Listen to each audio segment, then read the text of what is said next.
Este programa é uma produção da Rádio Senado, emissora parceira da Rádio Ubuntu.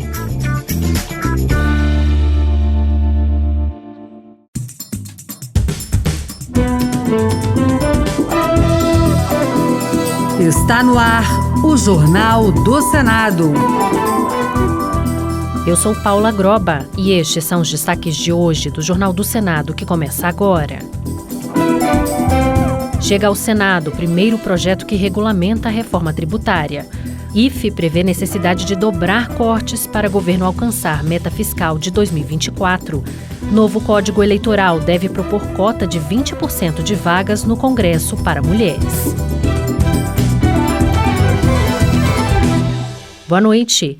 O primeiro projeto de regulamentação da reforma tributária chegou ao Senado em regime de urgência. A proposta detalha regras de unificação dos tributos sobre o consumo, casos em que haverá menor incidência tributária e normas para a devolução do valor pago, conhecido como cashback.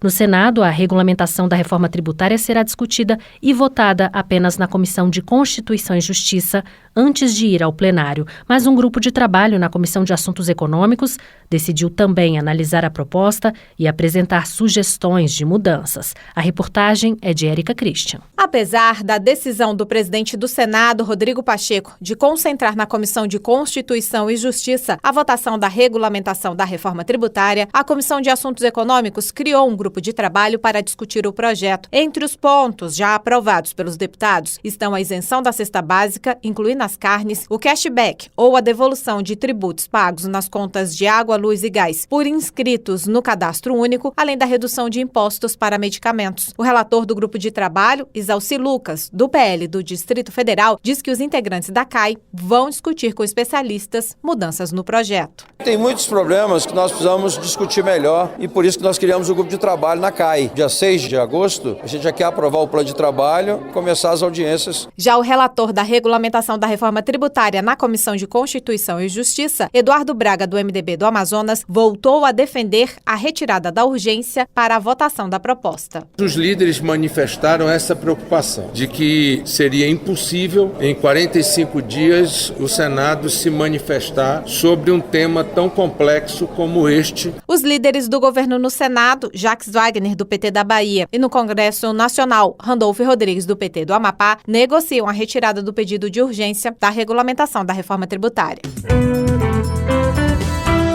O senador Paulo Paim, do PT do Rio Grande do Sul, defendeu o projeto que cria a Política Nacional para cidadãos deslocados internos que precisam mudar de sua região de origem por motivos de força maior. Segundo ele, o projeto de sua autoria visa estabelecer uma legislação permanente no Brasil para tratar desse assunto.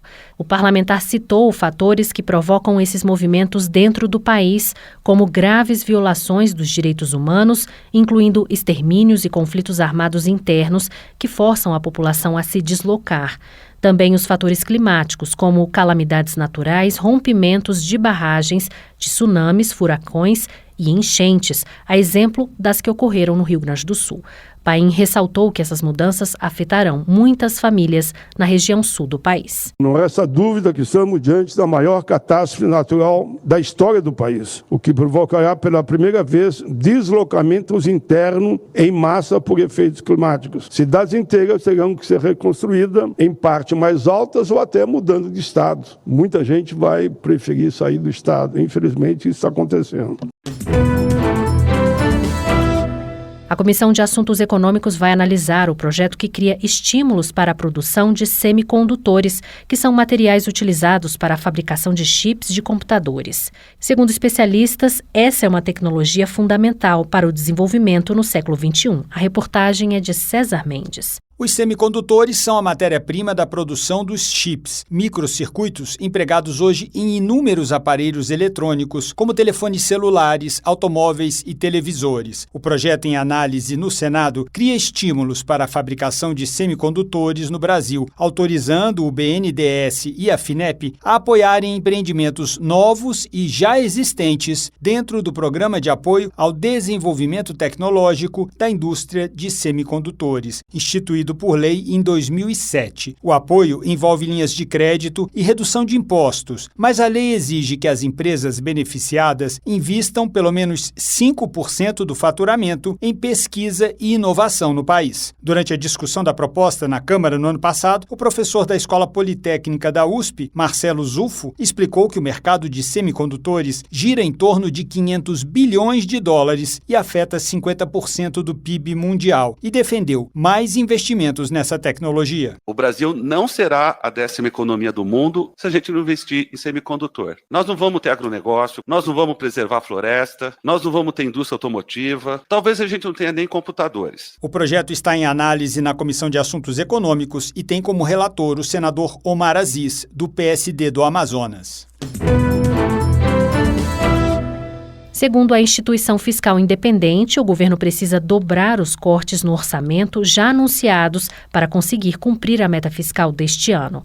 O relatório de acompanhamento fiscal de julho estima que são necessários 30 bilhões em bloqueios e contingenciamentos para que o rombo deste ano não passe de 29 bilhões de reais. A reportagem é de Marcela Cunha. A instituição fiscal independente prevê que o governo federal precisa dobrar o valor de bloqueios e contingenciamentos para cumprir o novo arcabouço fiscal. A análise faz parte do relatório de acompanhamento fiscal de julho. O governo já oficializou um corte de 15 bilhões de reais. O detalhamento da tesourada em cada ministério será publicado no dia 30 de julho, mas o diretor executivo da IFE, Marcos Pestana, alertou que esse valor é insuficiente. O governo precisa de uma economia de 28, 30 bilhões de reais, ou através do aumento de receita ou do corte de despesa. E então ainda há um caminho a percorrer para ficar não no centro da meta, mas no limite permitido pela legislação. O novo arcabouço fiscal, que entrou em vigência em agosto do ano passado para substituir o antigo teto de gastos, estabelece meta de resultado primário zero, com tolerância de 0,25% do Produto Interno Bruto. Para este ano,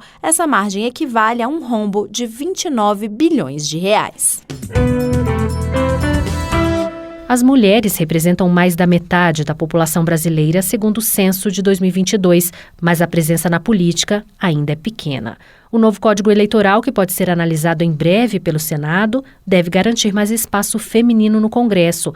Uma das regras é a reserva de 20% de cadeiras para mulheres na Câmara e no Senado. Os detalhes com Marina Dantas. Em um acordo com a bancada feminina do Senado, o relator do novo Código Eleitoral, senador Marcelo Castro, do MDB do Piauí, incluiu no projeto a previsão de uma cota mínima de 20% das vagas no Legislativo exclusivamente para mulheres. A regra valeria para o Congresso, para as Assembleias Legislativas Estaduais e para as câmaras de vereadores. De acordo com Marcelo Castro, o percentual ajudará na maior participação feminina no parlamento. Acredito que isso será um avanço muito grande para estimular a participação feminina na política. Na opinião da líder da bancada feminina, senadora Leila Barros, do PDT do Distrito Federal, a iniciativa representa um marco na caminhada por uma democracia representativa de fato, já que as mulheres são maioria na população brasileira e precisam ser ouvidas nos espaços de poder. Então, nós não estamos falando apenas de uma questão de justiça, mas também da qualidade na construção de políticas públicas e fortalecimento da nossa democracia. O relatório do senador Marcelo Castro sobre o novo Código Eleitoral deverá ser apresentado em breve na Comissão de Constituição e Justiça. E pessoas físicas já podem propor projetos esportivos para receber incentivos fiscais.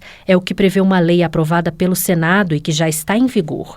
Antes da nova regra, somente empresas e instituições podiam propor esses projetos. A reportagem é de João Guilherme Bugarim. A norma sancionada pelo presidente Lula permite que pessoas físicas também sejam proponentes de projetos esportivos aptos a receber recursos por meio da renúncia fiscal prevista na Lei de Incentivo ao Esporte, assim como já acontece com a Lei Rouanet na área cultural. Antes, a apresentação de projetos era possível apenas para pessoas jurídicas ou instituições de ensino fundamental, médio e superior. O projeto que deu origem à lei foi aprovado na Comissão do Esporte em junho, com relatório favorável do senador Carlos Portinho, do PL do Rio de Janeiro. Não vemos razão pela qual uma pessoa física não possa ser proponente de projetos beneficiados pela Lei de Incentivo ao Esporte, como acontece na Lei Rouanet. Essa possibilidade aumentaria o número de projetos apresentados e, consequentemente, de pessoas beneficiadas. De acordo com a nova lei, todos os projetos esportivos apresentados passarão pelo crivo do Ministério do Esporte antes de estarem aptos para a captação de recursos.